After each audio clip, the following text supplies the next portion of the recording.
Hey everybody, welcome back to the channel. Today I'm going to do a video on my kind of top 5 or 6 aquarium tools and devices that I like to use.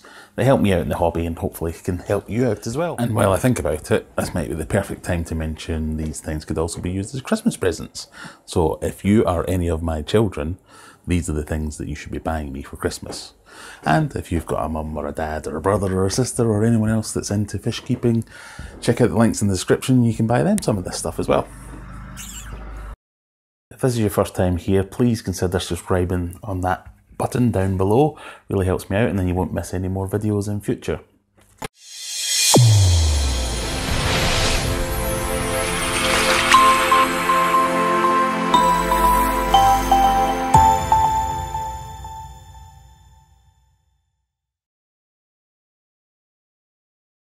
So number one for me has got to be the HMA filter. If you click a link up here somewhere, you'll see my video about the HMA filter and why I think it's so good. But basically, it cleans your water. It takes what you think might be clean water and actually cleans it properly before you stick it in your fish tank or you drink it or anything like that. So I use two. I've got one that I use to change water on this tank. I've got one in my fish room downstairs. It's essentially a 3-stage, or the ones I use are 3-stage, but they can be 2-stage pre-filter, if you like, that runs off your tap water supply, removes any heavy metals. So HMA means heavy metal acts. So we've shown you the HMA filter before, but let's have another look. Remember, in here, it is just that thing down there. 3 separate compartments. One is a sediment filter, 5 micron I think I've got on that one, or it might be 1 micron, and then 2 different types of particle filters. No, 2 different types of carbon filter.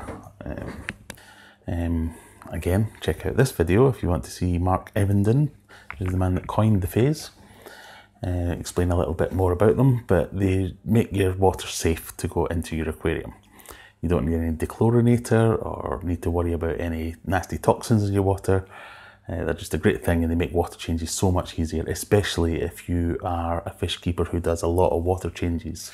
So someone that keeps discus, for instance. Number 2 is going to be something like this. This is Safe by Seachem. It's effectively the powdered form of Prime, which you may see people talking about.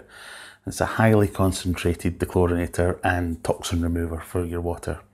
So that might be in contrast to me saying I use an HMA so I don't need this stuff, but there's always a good reason to keep this stuff on standby. If a tank crashes, it happens to the best of us, and then you've got this here, it will remove chlorine, chloramine, ammonia, as well as nitrites. It basically binds up all the toxins for 24 to 48 hours and keeps your aquarium safe, hence the name. Not sponsored by Seachem, but if anyone from Seachem's out there and want to sponsor me and send me some free stuff, by all means. But it's really good stuff. I've been using it for years, especially the powder form Safe. This is a 250 gram packet, I think, which will treat 60,000 gallons in the US, or 240,000 litres. It's something like a quarter of a teaspoon will treat 1,000 litres or something like that. And if you're a discus keeper and you run your tanks hot, so at 30 degrees Celsius, you only need to half dose this stuff. So it's great stuff. It's brilliant for an emergency. If you come in and you find ammonia in your tank, yes, by all means, everyone will tell you do a water change and that will reduce the ammonia, but this will actually bind it up and make it safe for you while you sort everything else out. This one is kind of a 2-in-1 deal. It's additional heaters and a heating controller. So I use an STC 1000 by Elitech. There are others on the market, but that's the one I know and I have used several times in the past. Dead easy to set up, dead simple. It effectively lets you plug a heater into the controller, and then you plug in the controller. The controller measures the temperature of your aquarium, and if it gets too hot, it stops power going to your heaters. That's because the main problem people will have with heaters is that the thermostat within the heater itself will fail over time or randomly, and it will either jam the heater on, which will boil your fish, and you don't want that, or it will never come on in the first place. Now, never coming on is not quite as serious, and that's why I suggest two heaters. Then you can always allow for one to fail. Really useful things. It's a digital readout of your tank's temperature, as well as a safety device to make sure that you're not going to cause any undue harm to your fish because of your heater sticking on. It's a bit of a DIY job. There are products out there, but I think they're quite expensive for what they do. I think this will run you something like 15 quid for the unit. You buy a project box to tidy it up a little bit if you want, like I have done. I will do a future video to show you how I did mine, but it's really quite simple. As long as you know the wiring diagram, you're good to go. Definitely one of my most favoured and important accessories, I think, is this. It's the battery operated air pump. It's essentially a big box with a diaphragm in it. It takes two big batteries, and when you switch it on, the diaphragm moves and sends, that's all it says, is it sends the air in. So this motor moves the diaphragm up and down, pumps air through here, and you can have a little air stone in the bottom. So I think these are really important and really useful for power outages and things like that. Bubbles in an aquarium are not a decorative feature, although they can be, but it keeps the water circulating. It breaks the surface when the bubbles pop, and that's what aids the gas exchange, which helps keep your tank oxygenated. It doesn't actually pump oxygen into your tank, it doesn't work like that. It's the surface movement and the surface tension being broken that lets the gas escape, which keeps the oxygen levels up in the water. I also like to use them rather than with the little, rather than the little tiny air pump like that. I like to get a big air stone like this for a power outage situation, because what you can do here is get that in your tank and take the filter media out of your filter. So remember, I always talk about filter bags, these things, filling them before you put your media in your filter. You can then lay those bags on top of the air stone, turn the air stone on, and that will then draw the water through the filter media, keeping all the bacteria within the media alive. So the thinking behind that is that if it's a power outage for an hour or two, you don't really need to worry too much for that. But if it's going on for a day or something like that, the media will have the bacteria in it in your filter, but because there's no water going through it or nothing to feed the bacteria, those bacteria will die. Then when you turn your filter back on, or when the power comes on, you're pumping that death into your tank, essentially. So if the power's going to be out for a while, I will get one of these out, lay all my filter bags on top of it with my media, and then that will keep that cycled. When the power comes back on again, put it back in the filter, and you're good to go. The most important thing with these, especially for someone as forgetful as I am, is to make sure you have plenty of spare batteries around, but also that you know where there are. I've got 3 of these, and this is the only one I can find.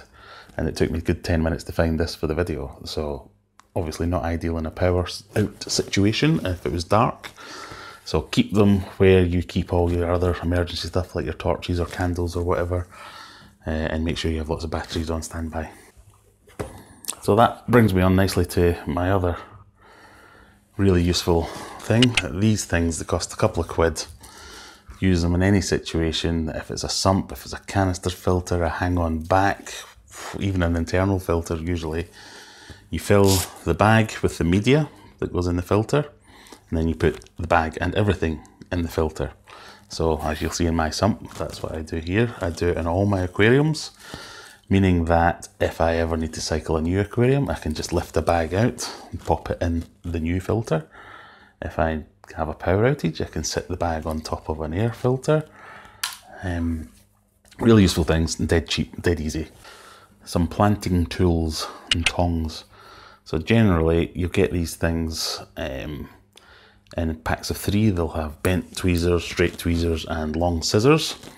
Really helpful when you're planting tanks especially, but the ongoing maintenance of tanks with the long scissors is really useful. I'd always been one for just grabbing the plants, ripping off the rock wool, using my fingers to jam them in and stick them in, and then coming back and doing the same thing the next day when they all break free and float away. But a tool like this, with your little angled tweezers, it makes it so much easier to get in there and get a rooted plant well into the substrate, or even under a piece of rock or wood or whatever it might be, and then kind of wiggle it out like that, and away you go, and it will stay there. It also helps you pick up little bits of stuff, especially when you've got a tall tank like that, when it's armpit soaking to get things that are on the bottom of the tank. That'll aid you. These things are brilliant. I've got several sets of these all over the place. An auto top off. Now this is usually something that's talked about more in the saltwater aquarium, but in fact I've got a saltwater aquarium and I don't have an auto top off on it, but I will be adding one. I've got one on this freshwater aquarium. Generally the principle is that you'll have a reservoir of some kind with nice fresh water in it, and then you have a float switch of some kind connected to a small pump that's in the reservoir, and then when the water level drops too much, the pump kicks in and it fills up the main tank and keeps that level at the right level, for want of a better term. On larger tanks, this can be more of an issue than it is on smaller tanks, because you get more evaporation, and that's what you're trying to combat. So, you know, when you see tanks with the water level just, it's not quite right, and there's like an inch gap between the water level and the top of the tank. It just looks stupid in my opinion. This is the way to fix it easily. I've got one running on this tank. It works flawlessly, don't have any problems with it. I've got another version that I have on one of my tanks in the garage, and I'll be fitting one to my saltwater tank soon, hopefully. So, as well as these bags being really useful for the way you manage your media, the other thing I would suggest would be upgrading your media and pimp the stuff that you've got actually in your filters. At the moment I would suggest BioHome. They have a whole range of medias that you can look into that do different jobs for different applications. By all means, go and have a look at the Pond Guru's website. I'm really pleased with the BioHome I've got in this main tank. It's doing a great job, as well as in my marine tank.